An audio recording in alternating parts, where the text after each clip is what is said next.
Welcome back, everybody, to Deck Pass Live, presented by Xfinity. We're coming to you from the Collegiate Aquatic Center in beautiful Richmond, Virginia, where the third stop of the TYR Pro Swim Series is taking place. And we have some kids here who have been watching some excellent swimming this morning, and they're refueling with some lunch before they head back to school on this wonderful Friday afternoon. And the pool, you can see, is a little bit calm, but we had splashing and dashing going all over the place. I'm Jeff Cummings, joined by Olympian Carolyn Joyce. And Carol, obviously, this is your favorite kind of day. 50 freestyle is on the line. Easily the best day of the meet. So it was really kind of exciting to see Caleb Dressel, obviously, doing very well. But a lot of these sprinters just really took it to the water today. I mean, I didn't really see anybody holding back. I think what was also on the line is the Pro Swim Series. They're offering $1,500 to the top prelim swim.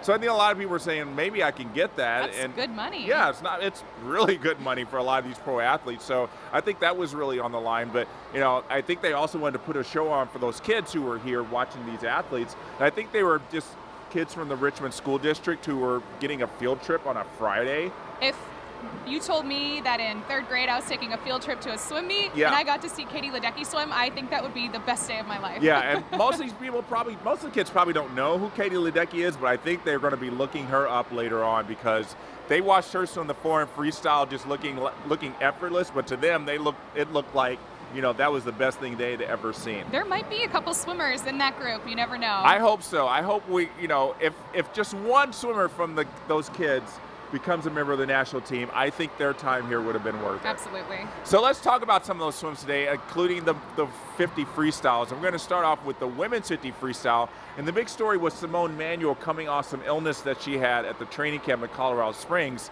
And she didn't get to swim yesterday, but she came back with force today. And you see her right there spotlighted with the red swimsuit.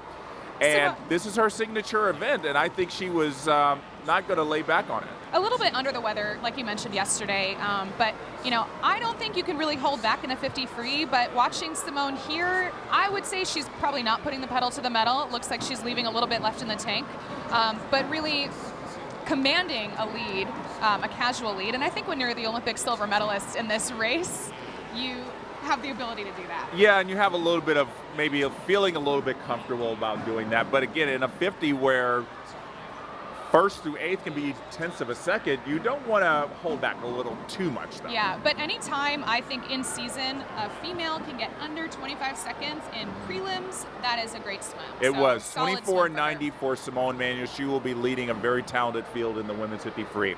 All right, let's talk about that men's 50 freestyle. And after a great 200 freestyle last night, Caleb Dressel is back in one of his signature events. He is the reigning world champion in the 50 freestyle.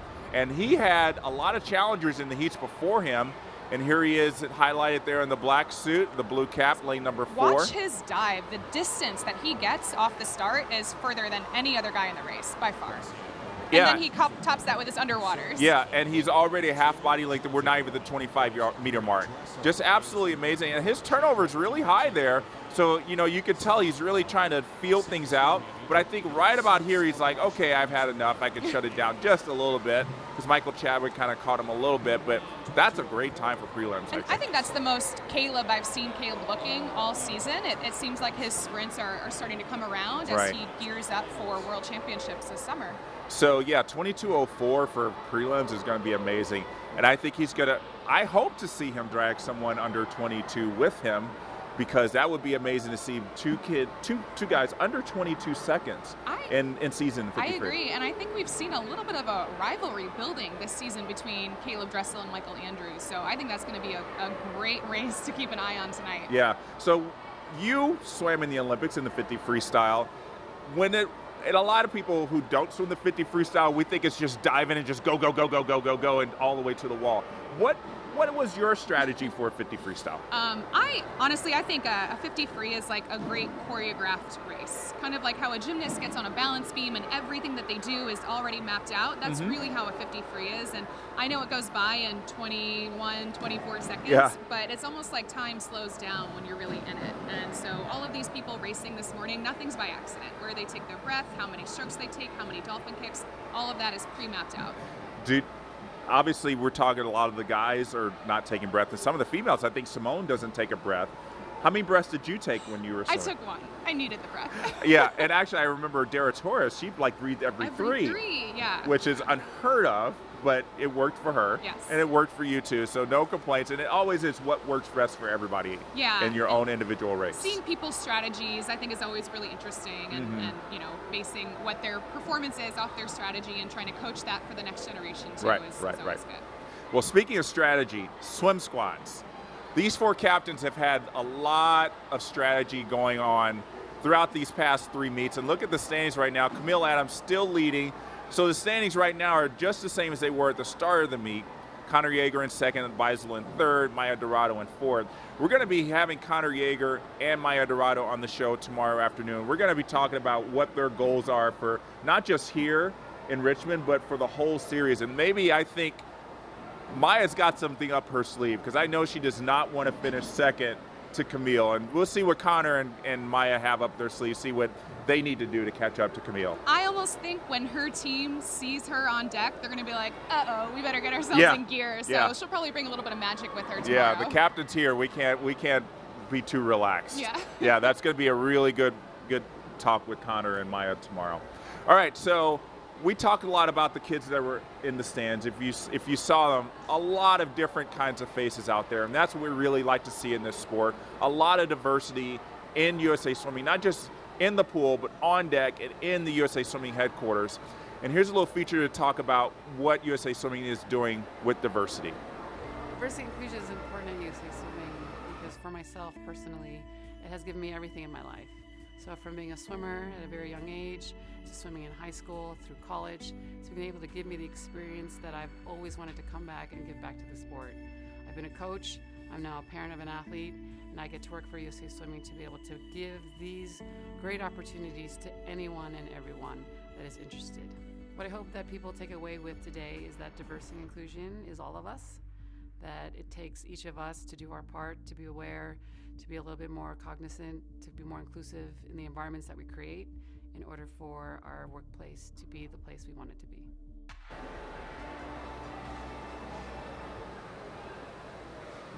So we talked about a lot of the races that you're going to want to watch tonight. Those men's and women's 50 freestyles are going to be electric, but there's a lot more racing that you want to catch at the TYR Pro Swim Series in Richmond. We got the 200 butterfly, 100 backstroke, 200 breaststroke, 50 butterfly, and the 400 freestyle. You can watch those live at 6 p.m. Eastern on the Olympic Channel with Ted Robinson and Rowdy Gaines. And you'll want to make sure to come to us here on Deck Pass Live, presented by Xfinity, at 7:30, because we're going to have the men's 400 freestyle A final exclusively on Deck Pass Live, presented by Xfinity. Kara, I don't know who's going to be winning that race, but it's still going to be really fun to watch. Oh yeah, I got my favorites. All right, and so joining us tonight, right now on the Deck Pass Live desk, is Lindsay Mintenko, the National Team Managing Director. Jeff, how are you? It's good to have you here. Thank you. It's exciting to be here. My first time ever on Deck Pass my gosh, Live. we're honored. I'm so excited. Yeah, I'm very excited. Lindsay, congratulations on your appointed role as leading the U.S. national team.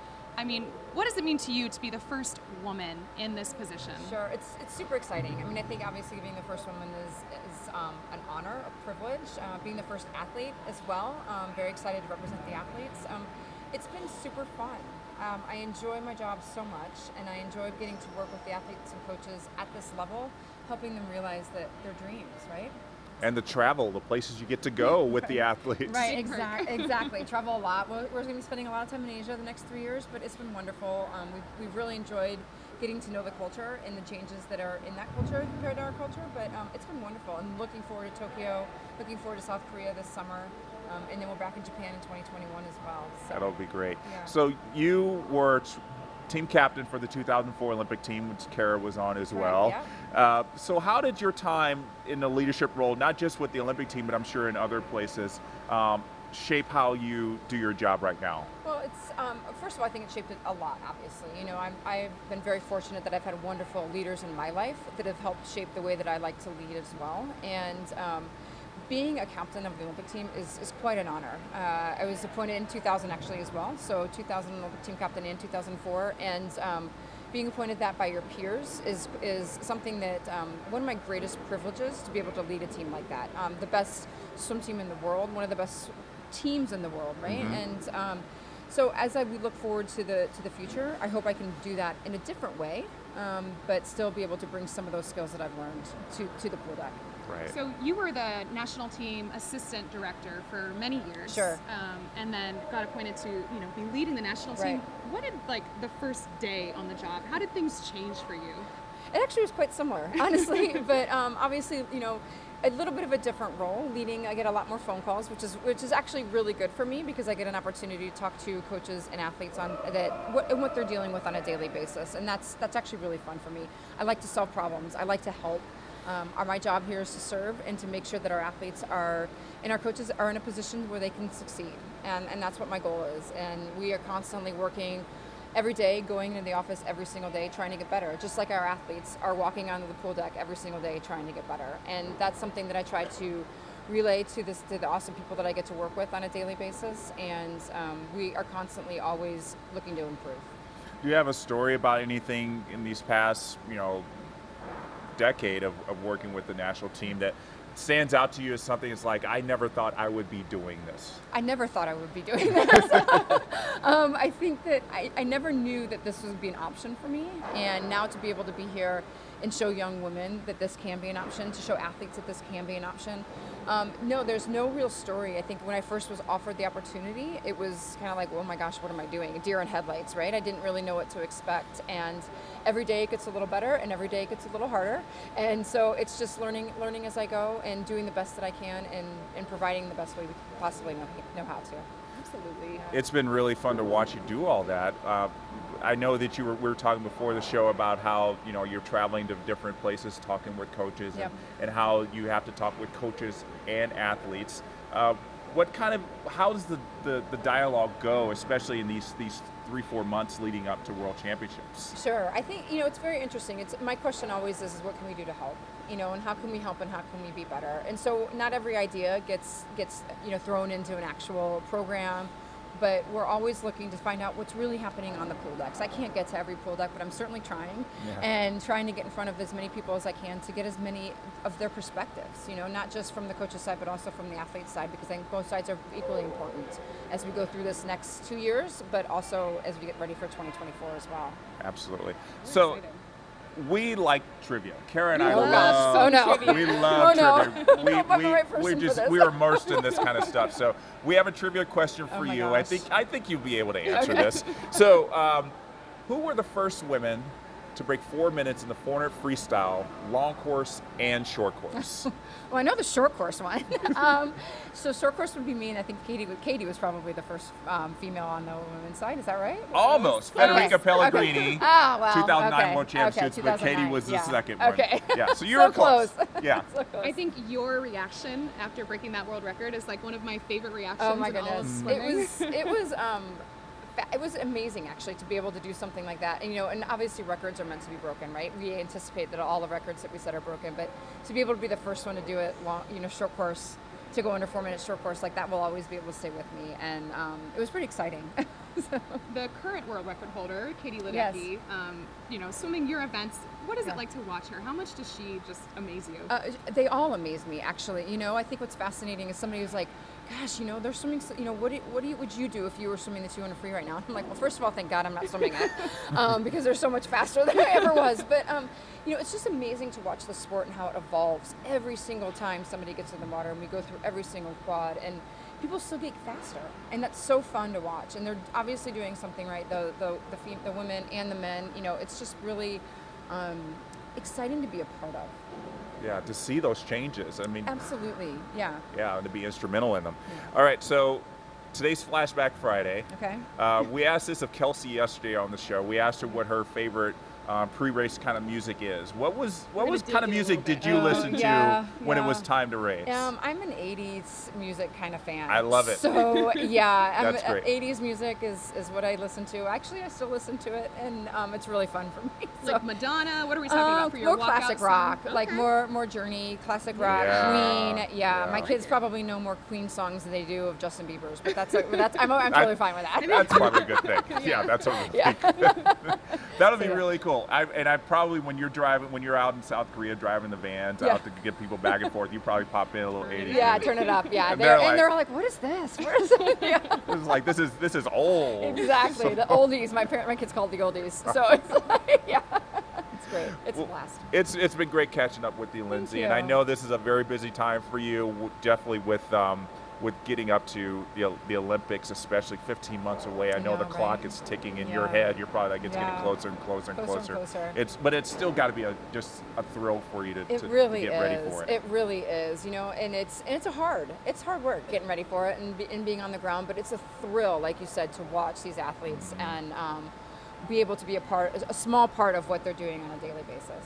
So tonight we have one of the oldest guys on the national team, somebody that's been around for a long time. We have Matt Grievers joining our show. Awesome. What should we ask Matt Grievers? Oh, ask Matt Grievers.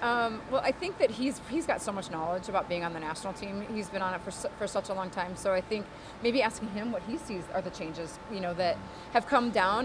We talked about, just the opportunity to have all these kids in the stands today, and the changes that are coming through USA Swimming, I think is really, really fun to be a part of on my side. And I'd like to hear maybe that from an athlete's perspective and how they feel about the changes that are happening as well. Yeah. Especially for somebody like Matt who's been around for a while. He has been, definitely a while. And we're going to have him on the show tonight. He's going to be really, I've known Matt for many years, and it's going to be so great to talk to him, get his perspective.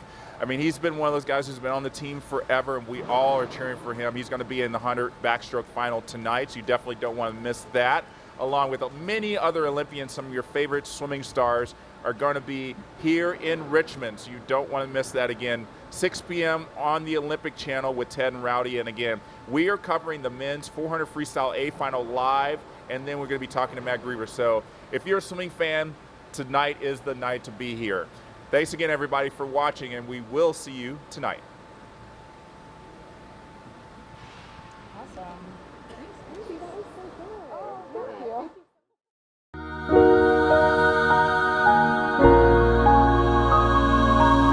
thank you.